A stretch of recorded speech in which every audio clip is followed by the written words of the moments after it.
Mitos atau fakta? Mitos atau fakta? Selamat datang di mitos atau fakta. Silakan komen. Komen, komen, komen. Komen, komen, komen. Mitos atau fakta? Kali ini kita akan membawakan sebuah cerita, yang mana silahkan Anda semua tebak apakah itu hanya mitos atau fakta yang pernah terjadi. Tentu kita semua tahu bahwa mitos itu adalah cerita yang dipercaya sebagai hasil imajinasi dan kebenarannya tidak dapat dibuktikan. Sedangkan fakta adalah suatu peristiwa atau keadaan yang benar-benar terjadi dan dapat dibuktikan. Fakta dapat diperoleh melalui pengamatan terhadap suatu objek atau peristiwa. Sekarang masuk ke video. Dikatakan bahwa pada masa lalu hidup seseorang yang bernama Abdullah atau yang dikenal dengan sebutan Abdullah putra Amr. Abdullah adalah anak dari Amr bin Haram. Kunyahnya adalah Abu Jabir yang berarti ayah Jabir, buah hati pernikahannya dengan Anisah binti Anamah bin Adi. Dikatakan bahwa Abdullah bin Amr masuk Islam berkat dakwah Ka'b bin Malik. Ka'b bin Malik menceritakan bahwa pada saat musim haji maka ia bersama rombongannya keluar untuk melaksanakan ibadah haji dan berjanji untuk melakukan sumpah setia kepada Rasulullah di sela-sela hari tasyrik. Setelah pelaksanaan haji selesai dan malam yang mereka janjikan telah tiba, maka mereka mengajak Abdullah bin Amr bin Haram dan juga orang terpandang di antara mereka untuk ikut sumpah setia. Demi keamanan maka mereka merahasiakan identitas Abdullah bin Amr dari orang-orang musyrik. Lalu mereka berbincang-bincang dengan Abdullah. "Wahai Abu Jabir, Anda adalah salah satu pimpinan kami dan orang terpandang dari kami. Kami merasa khawatir besok Anda akan menjadi umpan api neraka." Mereka lalu mengajak Abdullah untuk masuk Islam dan memberitahunya bahwa mereka telah berjanji kepada Rasulullah untuk bertemu di Aqobah. Akhirnya Abdullah masuk Islam dan ikut sumpah setia bersama mereka di Aqobah. Bahkan ia terpilih sebagai salah satu pimpinan wakil dari Bani Salamah. Lalu dikatakan bahwa pada malam sebelum terjadinya perang Uhud maka Abdullah bin Amr memanggil Jabir dan berkata, "Anakku, benar-benar aku melihat diriku akan tewas terbunuh bersama sahabat-sahabat Rasulullah yang lain dalam peperangan ini. Bahkan aku adalah orang Islam pertama yang akan mati syahid. Demi Allah, engkau adalah orang yang paling aku cintai setelah Rasulullah. Aku memiliki utang, lunasilah hutangku, sayangilah saudara-saudara perempuanmu dan berikan wasiat yang baik kepada mereka." Lalu pagi harinya Abdullah menjadi orang pertama yang terbunuh. Jabir lalu menguburkan ayahnya bersama yang lain dalam satu kuburan. Setelah 6 bulan maka Jabir mengeluarkan jasad ayahnya karena merasa iba meninggalkannya dalam satu kuburan bersama jenazah yang lain.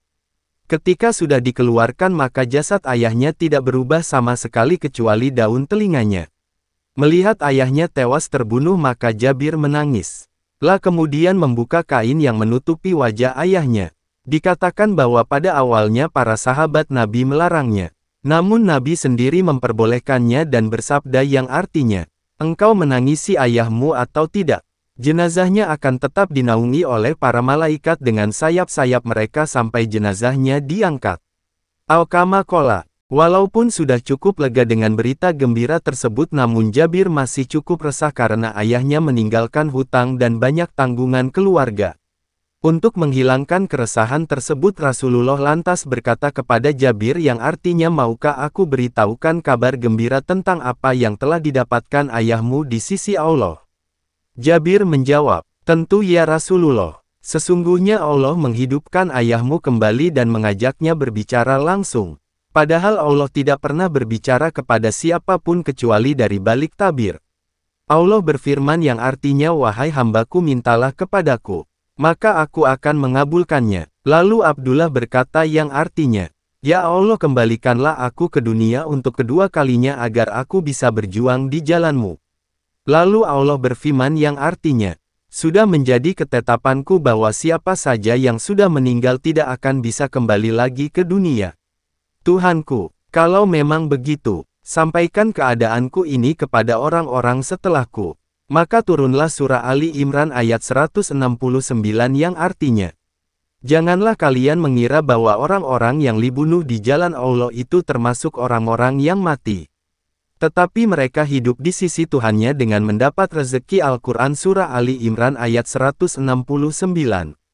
Al-Kama Qola. Lalu dikatakan bahwa istri Abdullah segera membawa jasad suaminya dan saudara laki-lakinya di atas punuk unta untuk dibawa ke Madinah dan dimakamkan di sana.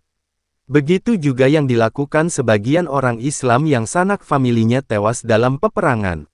Namun Rasulullah menginstruksikan agar semua pejuang Muslim yang mati syahid dalam perang Uhud dimakamkan di tempat mereka terbunuh. Lalu di saat giliran Abdullah akan dimakamkan, maka Nabi bersabda yang artinya kuburkan Abdullah dan Amr bin Al-Jumuh dalam satu kuburan.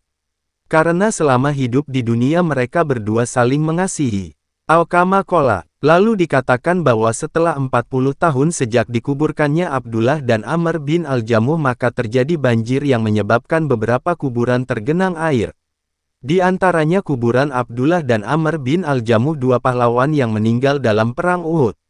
Maka Jabir mengeluarkan kedua jasad tersebut dan didapati mayat mereka tidak berubah sama seperti pertama kali mereka dimakamkan pada saat setelah terjadinya perang Uhud. Jabir melihat posisi ayahnya memegang luka di tubuhnya.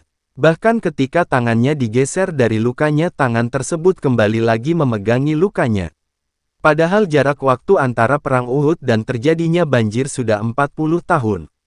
Tidak ada yang berubah dari tubuh Abdullah kecuali beberapa jenggotnya yang berada dekat dengan tanah. Beberapa waktu setelah penggalian dan pemindahan jasad Abdullah dan Talha bin Ubaidillah mendengar suara orang membaca Al-Quran dari dalam kuburan Abdullah bin Amr.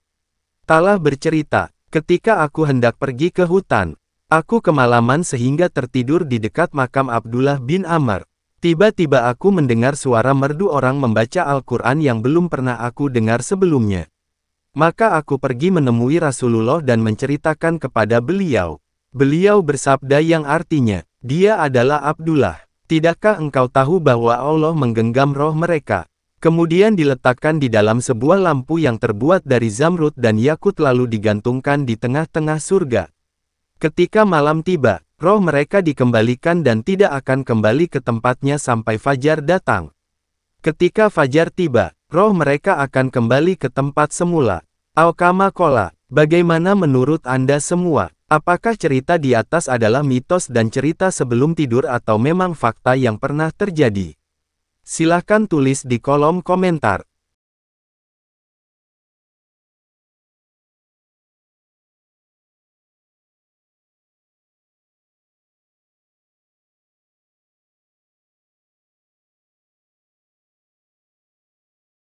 Tidur, tidur, tidur, tidur. Ayo kita tidur. Mitos atau fakta?